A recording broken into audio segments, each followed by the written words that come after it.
Good morning, good afternoon, good evening. Welcome to Late Night Learning. I am your host, Dr. Anthony Palomba. Today, we're going to be going through the video game industry. This is an industry that many of you have probably encountered in one place or another, whether you've played a video game console, perhaps played a mobile device for that matter, or anything with buttons and squares and a directional pad and a goofy little screen with some characters in it. The video game industry, much like most media industries, kind of came about through some accidental and coincidental means, in that nobody was really setting out to create the video game industry. It kind of just happened, for that matter. Let's go to the first slide here.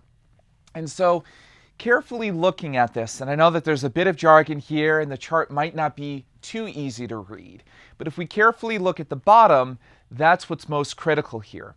What we can see is that in 1975, home owners had about 1.57 television sets. 1980, we have 1.6. By 1985, we have 1.83. This means, generally speaking, most people had at least one, if not two, TV sets. And so, for the video game industry to really become what it is today, we needed people to have multiple television sets. Why? Well, if you think about it, back in the 70s, people are just learning about the video game industry. They're just trying to figure out, what does it mean to have a video game console in the living room? Where do we put it? Do we put it in mom's room, or dad's room, or parents' room? Do we put it in my room? Or do we put it in the living room? Well, we know dad probably has control of the television set. And so households need to have multiple TV sets to begin with, so that children could have their own TV set to plug in the video game console. I don't think that if TV sets were still expensive, the video game industry would have taken off as it did. There wouldn't have been enough TV set screens in each household to play the video game itself. Let's go to the next slide.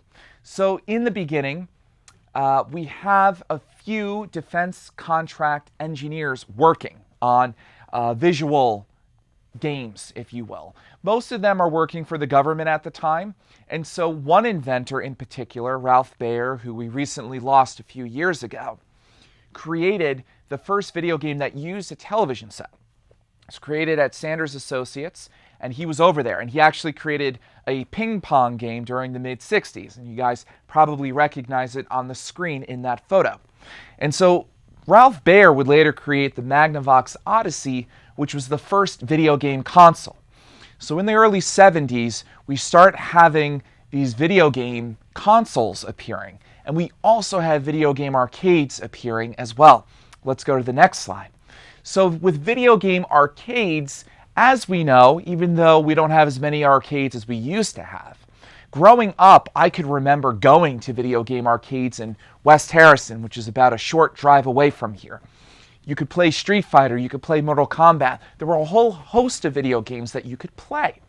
Video game arcades originated on boardwalks, pool halls, and amusement parks. First video game arcade was Computer Space in 1971.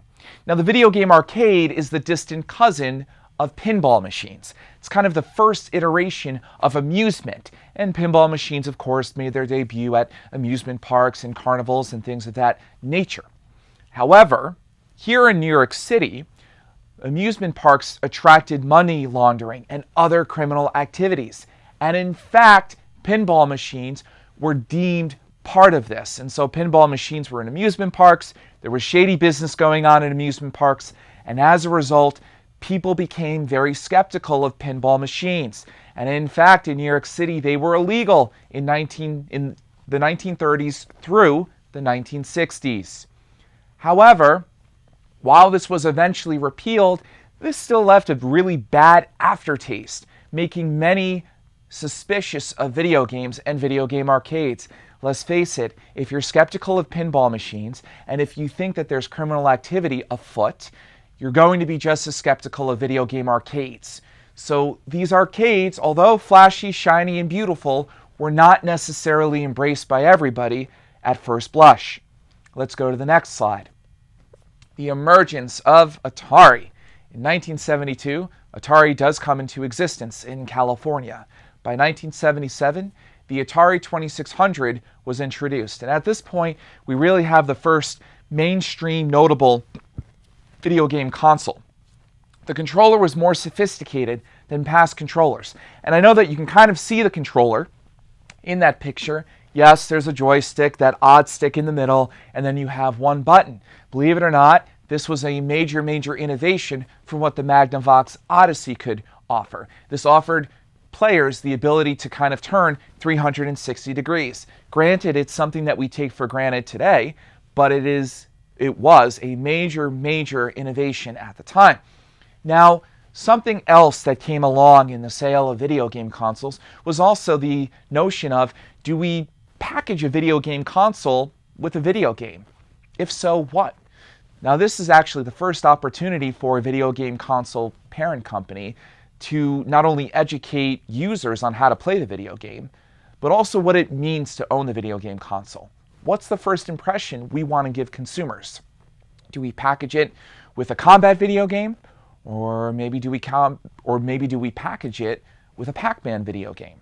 Well, sure enough, the Atari 2600 is eventually packaged with Pac-Man. And so that gets people really, really excited to play not only the video game console, but also Pac-Man as the first video game people learn to play with the Atari video game console. Let's go a step ahead. Now, video game crash of 1983.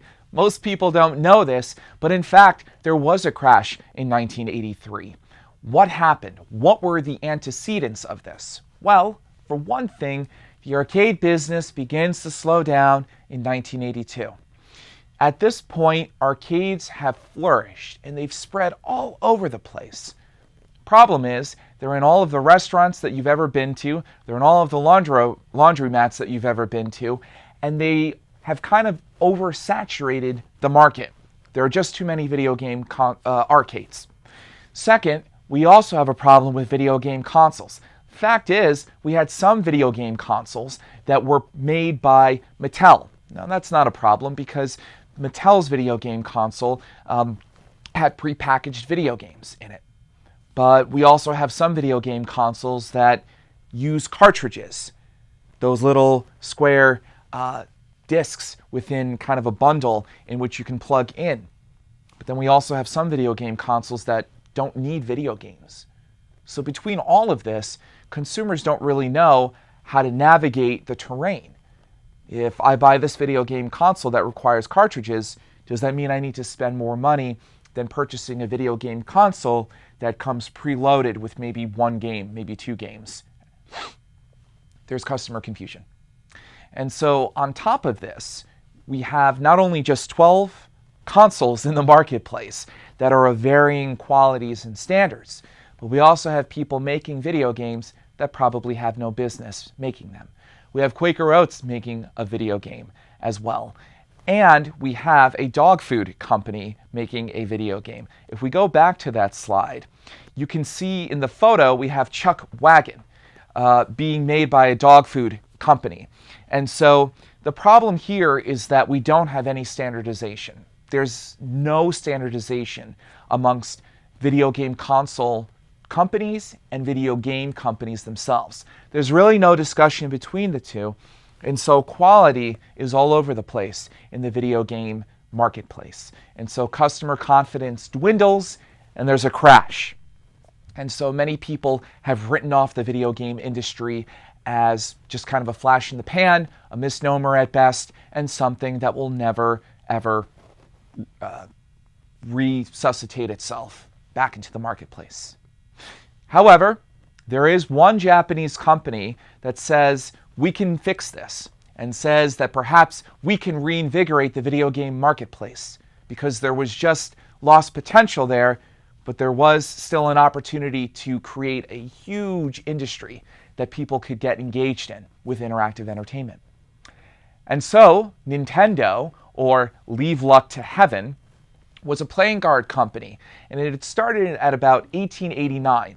And so Nintendo's history is very, very complex. This company actually tried investing in love hotels, love toys, rice, taxis. It was a very eclectic company. although its bread and butter was playing cards. In fact, during World War II, it served as a distributor for Disney and actually used Disney characters on its playing cards. Now, Nintendo accidentally steps into the video game industry by serving as a distributor for the Magnavox Odyssey. The company needed a company to help them distribute the console in Japan. Nintendo agrees to this.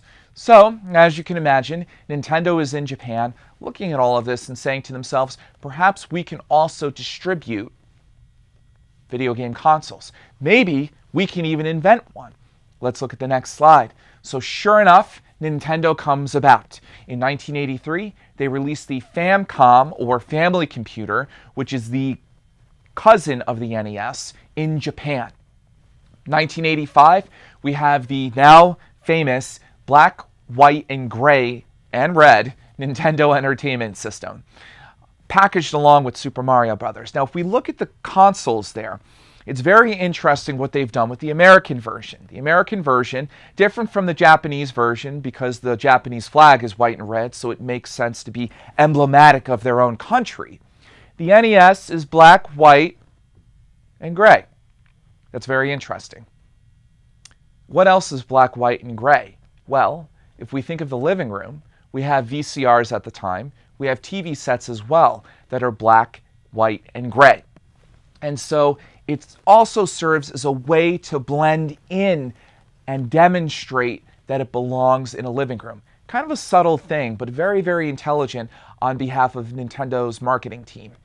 It looks like a VCR. It looks like an electronics device. Doesn't necessarily look like a toy at first blush. And so it looks as though it's a bit more sophisticated. And why wouldn't it be? Previous video game consoles had been stored in the electronics department. But in the 1980s, stores began creating boy toy aisles and girl toy aisles. And so Nintendo had to consider that because it was trying to target children at this point. And part of its strategy was not only just being sold to children, but also being available to children in a store. Let's not put our video game console in the electronics department. Instead, let's put it in a toy aisle. Well, there are two toy aisles, the girls' toy aisle and the boys' toy aisle, a departure from the 1970s in which there was just one toy aisle. Nintendo has a decision to make. As you guys might have guessed, Nintendo elects to put the Nintendo Entertainment System in the boys' toy aisle. And believe it or not, a decision as trivial or as simple as that set off an entire industry devoted to boys and really made video game play for boys for quite some time. Thankfully, this has changed, and we have more and more video game players who are female, who are being recognized, and video games are being made for them and being made in consideration of having male and female video game players. Thank God. But this was not the case in the 1980s, even though there were female video game players. And notably, there were many female video game designers in the late 70s and early 80s. Unfortunately, with the male-dominated video game console industry percolating and creeping up in the mid to late 80s, it really did become a male-dominated industry for quite some time.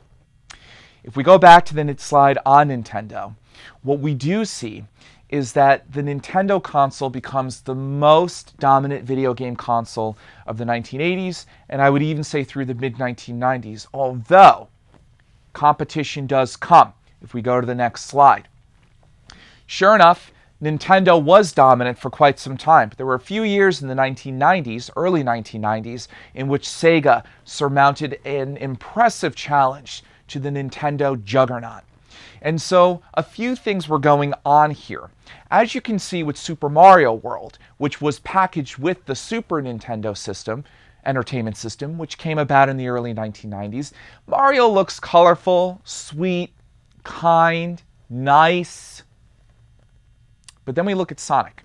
Now, when Sega was coming about, which originally was called Service Games, it was actually an arcade company that serviced games, literally. It made and repaired video game arcade cabinets. This company sees the success of Nintendo. It begins pulling toy executives from other companies to work for Service Games, renames themselves Sega, and then moves ahead with creating a video game console. It had already made some video game arcades, most notably Periscope, but at this point, Sega wants to go toe-to-toe with Nintendo. Now we see Sonic, the blue hedgehog, yes, that is a hedgehog, kind of with his finger in the air saying, I don't think so. It's kind of slick. It's kind of a rock and roll, MTV, pop culture, fast-paced, naughty character. And that's really what Sega was going after at the time. They wanted something with an edge. And so if you Google commercials with Sega and Nintendo at this time, you can see Nintendo really trying to reinvigorate the brand with edge and rawness, while Sega has really dominated that. You know, one of the biggest campaigns Sega had was just people screaming, Sega! Sega, Sega, Sega, Sega! That was actually a campaign. And so if you Google old Sega commercials, you will see a T-Rex and rock and roll people screaming Sega. Sega marketed this as kind of the word not to be screamed or uttered. As you can imagine, a 5-year-old loves this and loves being able to scream Sega. Can't say a curse word, but you certainly can say Sega, and you can scream it for that matter. And so Sega depicts itself as raw and cooler than Nintendo. Mario comes off as a little bit doughy, a little bit slow, a little bit childish, perhaps juvenile. Yeah, you played Nintendo when you were little, but when you're ready to graduate, when you're ready to hit puberty and evolve to the next step, Sega's here waiting for you. And that was really the marketing campaign for Sega from the early 90s through the mid-90s as well. So with these two juggernauts, they're both innovating and creating more and more complex video games. For those of you who are techies, you might be thinking to yourselves, well, there's a limited amount of RAM or memory, or in general, just capabilities that you can do on a particular video game cartridge. You might need a CD-ROM or something else that can hold more information, more graphics, more storytelling capabilities within something else aside from just a square video game cartridge. And so in the mid-90s, we've already had the CD-ROM for about 10 to 15 years at this point. We've used it for music most notably. And so video game console companies, Nintendo and Sega, are looking into using CD-ROMs to put video games into. It's kind of an easier way to store information and to keep creating really complex video games for that matter. Nintendo goes ahead and reaches out to Sony in the mid-90s, and they're creating the Nintendo PlayStation. Ooh, that's interesting. Have you heard of the Nintendo PlayStation before? Probably not. That's because it never came to fruition. In fact, at the 11th hour before Nintendo was about to announce this partnership it had struck with PlayStation, which at the time was a hardware company, making TVs and most notably the Walkman cassette record players, Nintendo decides to go work with Philips, another hardware company. And so Sony has the blueprints for what the Nintendo PlayStation was supposed to be. And Sony goes ahead and makes the Sony PlayStation instead. And so through a partnership that fell through, Nintendo indirectly creates a third competitor in the marketplace. Now, let's look at the next slide. Sega is out, Microsoft is in. By the late 1990s, Sega had been doing okay. The problem was it simultaneously released Sega Saturn and Sega Dreamcast within about 6 months of each other. And so Sega didn't do a good job of creating a big enough library, one, to support both consoles, and two, it kind of stepped ahead of the marketplace. And so typically a video game console might be released in 3 years, 4 years, 5 years. Sega was putting too much out into the marketplace, and so with dwindling video game libraries for the Sega Saturn and for the Sega Dreamcast, and for not really articulating Sega Dreamcast's capabilities of connecting to the internet, which people were still learning about at this time, Sega kind of bottoms out. Sega is still around making video games, and they still license Sonic. Sonic has been in cartoons recently, and he has since been rumored to be in an upcoming film, although that has not been officially determined yet. At this point, for a brief epoch, we have Nintendo and we have Sony competing against each other in the late 1990s. Microsoft sees that some of its engineers are going to work for PlayStation and going to work for other computer software giants, most notably Dell. And so they say to themselves, well, let's take apart a video game console and see if we can kind of do it on our own. We're losing people because they're looking to work at other companies. So Microsoft begins experimenting with consoles just for the sake of retaining their employees who are interested in much more complex innovations. And so Microsoft comes out with the Xbox, most notably. And so the Xbox runs on Microsoft Windows software. And so this is a major, major leap in video game console design because it allows for, once again, more complex video gameplay.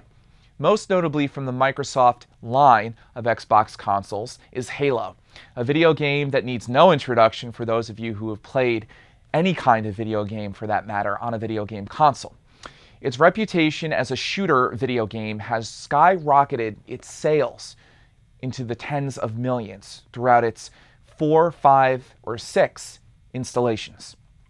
And so Halo has served as one of the pinnacles of video game installations and video game franchises.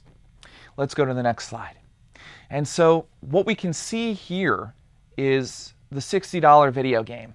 Now, for those of you who are not familiar with this, video game itself can cost upwards of $60.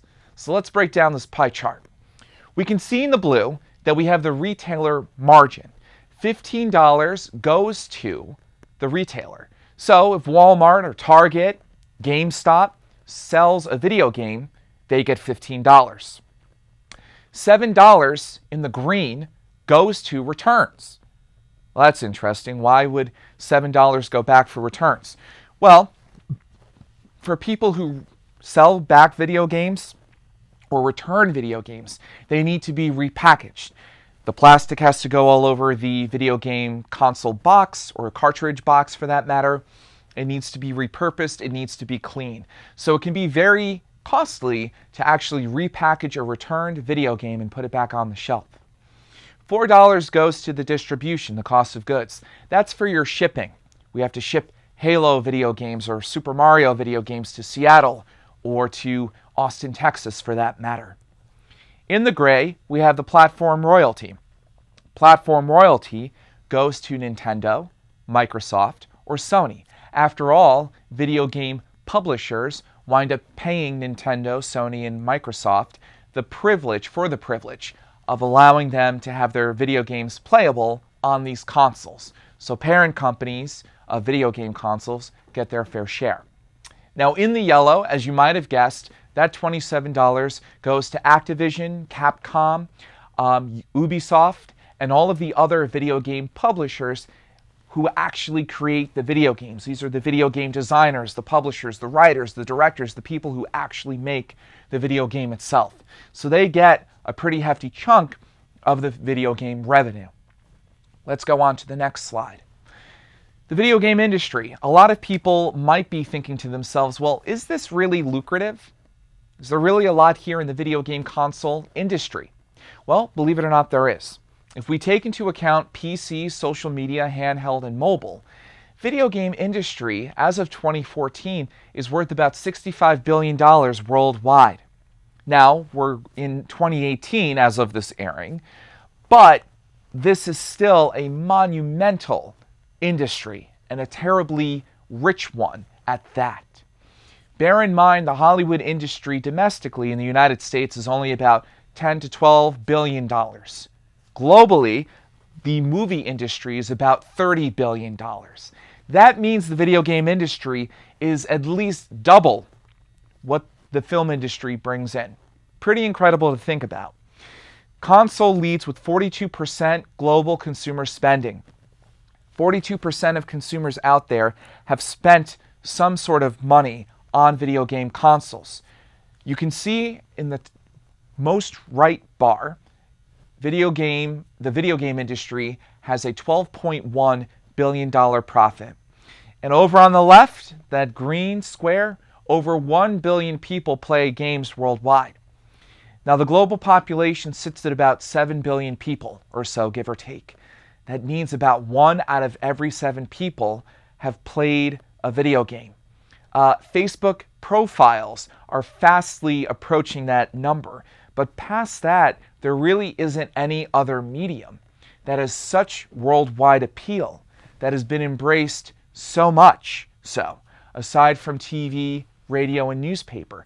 This kind of interactive medium is really, really more spread across the world than I think a lot of people consider. The video game industry is absolutely lucrative.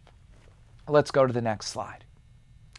Now, what we'll wrap up with for today's lecture is the 8th generation of video game consoles. Now, we're kind of in between the 8th and 9th because the Nintendo Switch was released almost a year ago, but technically the 8th generation is the last complete generation. And so as of 2017, the Nintendo Wii U sold about 14 million units. It didn't do as well as the Nintendo Wii.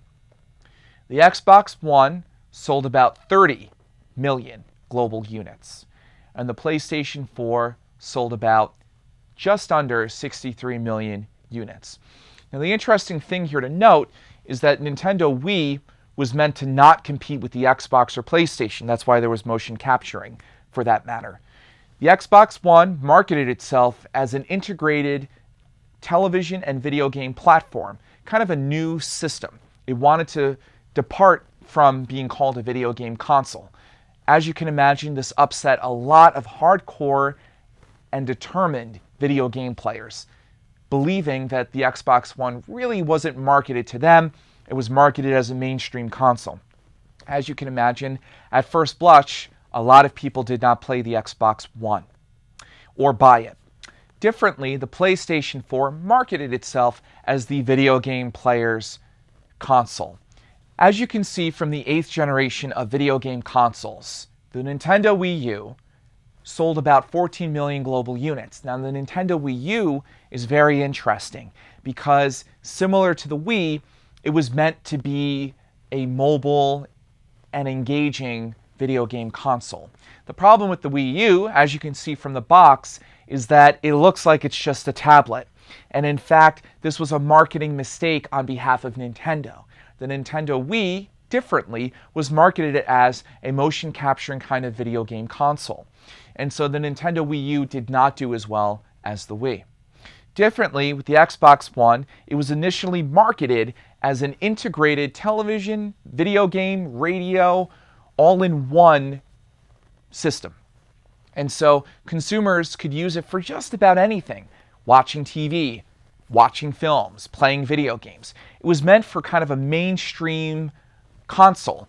And so it was trying to become an integrated home entertainment system, avoiding its video game system moniker. Differently, the PlayStation 4, which is in the top right side of the left picture above, we can see that the Xbox is to the left and the PlayStation 4 is to the right. The PlayStation 4 was marketed as the video game player's console. It was meant for video game players. And so the Xbox One starting at about $400 and the PlayStation 4 starting at about $400. As you guys could probably imagine, what wound up happening was that video game players wound up buying the PlayStation 4 in droves, believing that the Xbox One had really abandoned video game players and wasn't really meant for video game players. And so Microsoft kind of turned around its marketing immediately and then went after video game players. But the mistake had already been made. As you know, video game consoles eventually come down in price. And so once the PlayStation 4 hit about $300 or $250, it changed its marketing campaign to appeal to mainstream players and mainstream entertainment consumers, because they probably wouldn't pay $400 for the console. And so it made sense to target them once the console became cheaper and cheaper. This was a major mistake on the part of Microsoft. They did not heed what video game players were looking for in the 8th generation of video game consoles. Well, that'll be everything for Late Night Learning today. I hope that you learned a lot here on the video game industry. Keep laughing and keep learning.